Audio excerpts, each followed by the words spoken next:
Hello, APBIO. In this video, I'm going to talk about the factors that affect the rate of enzyme action. So I'm here in your notes. The first two factors that affect the rate of enzyme action are just about how much enzyme or substrate there are. So let's write that down. The amount on both sides of that, either the enzyme that's doing the work or the substrate that's having the work done on it.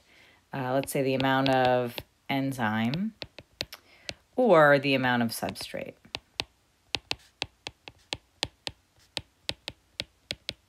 And really, both of these have to do with concentration.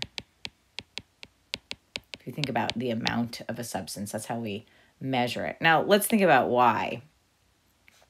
Well, as you increase, if the enzyme, the concentration of enzyme increases, it's going to increase the rate, but until there's not enough substrate to work on, because there wouldn't be enough of the reactant. So until not enough substrate, and then the reaction, it's not going to decrease, but it'll just level off. Now, the same can be said for the amount of substrate. As you increase the concentration of substrate, the rate of reaction, it's going to increase the rate until there's not enough enzyme.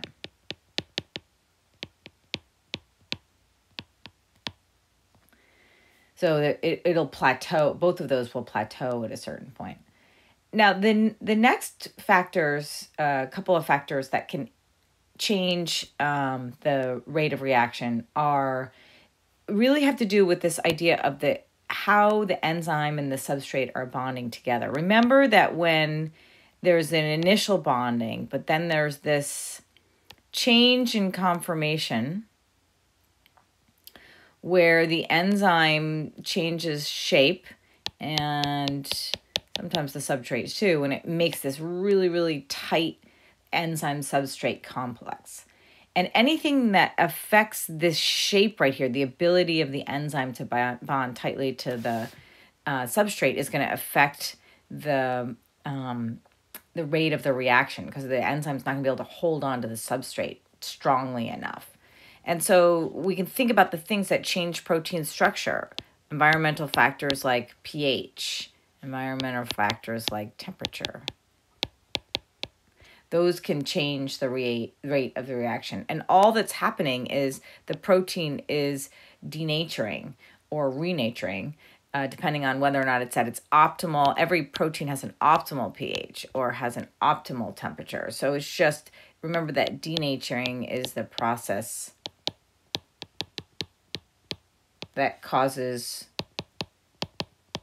a protein to lose or change the 3D folding.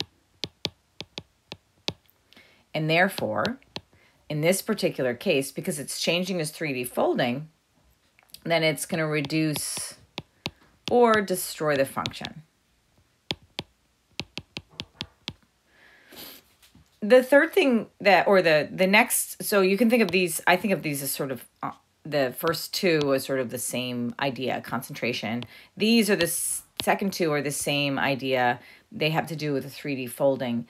The third has to do with the concept of regulation. And we're going to talk about regulation in a minute. Essentially what regulation means is enzymes are turned on or off to control all metabolic reactions, metabolism. So if you think about it, it's great that reactions can go faster, but reactions can't always be on. It's just as important to be able to turn reactions off. So there are different substances that interact with enzymes that are either going to turn enzymes on. We call those activators. And then there are other substances that turn enzymes off. Those are inhibitors. If you can imagine, it's important to get to where you're going fast enough if you're driving your car. But once you get to the garage, you need to turn your car off, or else you'll be driving in your garage, which I'm pretty sure is bad. Okay, that's it for talking about the factors that affect rate of enzyme action. In the next video, I'm going to talk about enzyme control. So we're going to look more closely and talk about this idea of activators, substances that turn enzymes on, and inhibitors, substances that turn enzymes